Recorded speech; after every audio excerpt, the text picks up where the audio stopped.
नमस्कार दोस्तों, कैसा आप लोग? उम्मीद करता हूँ कि आप लोग भी ठीक होंगे। दोस्तों, अगर आप लोग पावर स्टार पवन सिंह के असली वाले फैन हो, सच्चे वाले फैन हो, तो लाल वाला बटन को दबा के चैनल को सब्सक्राइब कर दो। अगर आप लोग flop star, red star, pending star का फैन हो तो यहाँ से भाग जाओ, आपके लिए कोई टाइम नहीं है। दोस्तों, पावर स्टार पवन सिंह का एक और सैड सॉन्ग 100 मिलियन के क्लब में शामिल हो गया है, जिस गाने का नाम है तू सनम बेवफा हो गई लू। दोस्तों, पावर स्टार पवन सिंह का यह सैड सॉन्ग है। जैसे इस 100 मिलियन के क्लब में शामिल हुआ, विरोधी पागल हो गए, चमचे पागल हो गए, सोचने पे मजबूर हो गए कि पावर स्टार पवन सिंह ने एक और सैड सॉन्ग दे दिया 100 मिलियन के क्लब में। तो देखो, पावर स्टार पवन सिंह के आगे सैड सॉन्ग के मुकाबले में कोई तो टिक ही नहीं सकता है। पावर स्टार पवन सिंह जैसा गाना गा देंगे sad song, flop star, red star, pending star कभी नहीं गा सकता है। और पावर स्टार पवन सिंह के तो अभी और ना जाने कितने गाने 100 मिलियन के क्लब में शामिल होंगे, गिनती नहीं कर पाओगे विरोधियों।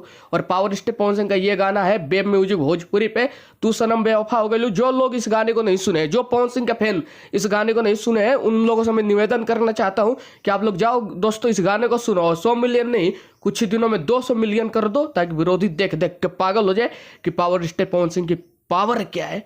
अगर आप लोग पवन सिंह के फैन हो, वीडियो अच्छी लगी हो तो लाल वाला बटन को दबा के चैनल को सब्सक्राइब कर दो। जय हिंद, जय भारत।